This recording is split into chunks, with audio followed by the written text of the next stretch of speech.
I'm Mark Caesar, along with Ed Clements and Sergeant Sam. Welcome to our vodcast on the presidential campaign. Barack Obama said this week, "That's enough. I've had it. The Reverend Wright is appalling.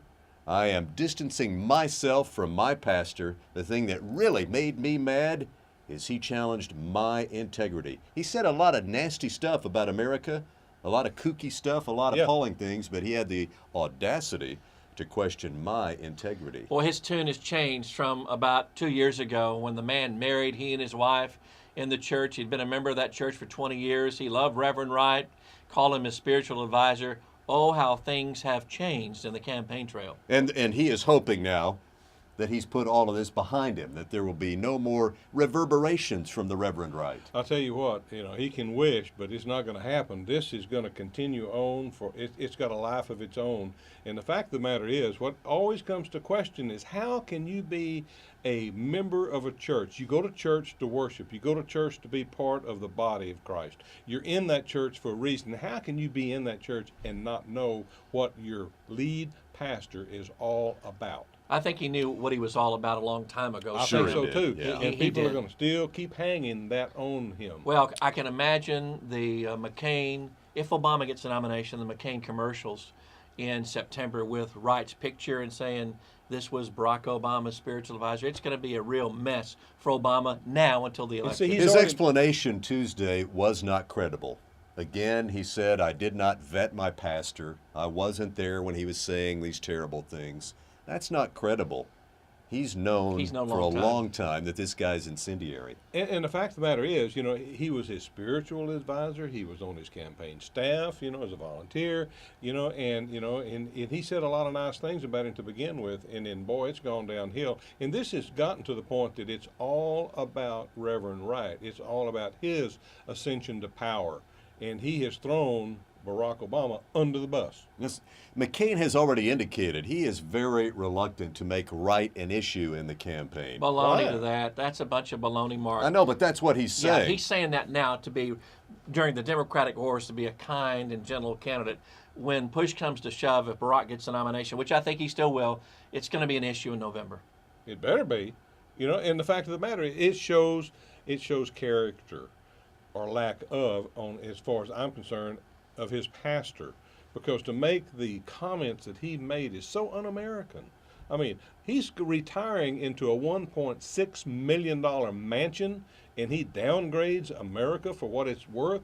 It's because of the freedom and the opportunity that the Reverend Wright has all of these things at his disposal, and he's using all of these old adages to further his own well-being. It's hard to tell how much, if any, effect this has had on Obama's campaign in terms of the public opinion. Hillary has closed the gap in the polling.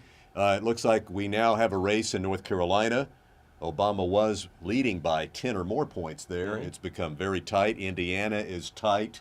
Predictions on how these two are going to come out? I think Hillary wins Indiana. Barack barely wins North Carolina. Barack will say, "Let's end this thing. I'm the nominee." And Hillary will say, "Heck no, I'm going to Denver, and we're going to take it to the convention floor." I've got to agree with that, Ed. I think it's going to be close in Carolina.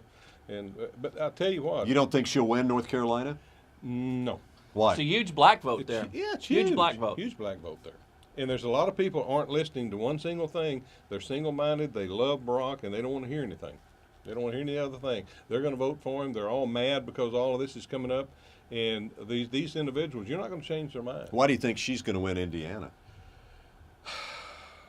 Because she has been up front on a lot of issues and it's a whiter population in Indiana.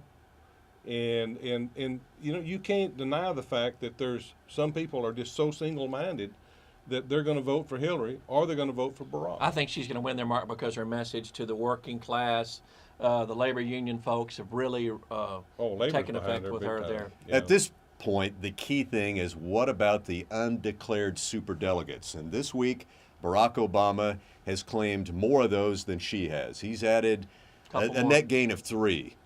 And two of those are past chairman of the Democratic National Committee. One of those, Joe Andrews, was appointed by Bill Clinton to head up the DNC. He has switched from Hillary to Barack Obama. What will voters make of that switch? Oh, what I make of that switch, that is nothing more than the Democratic machinery at work.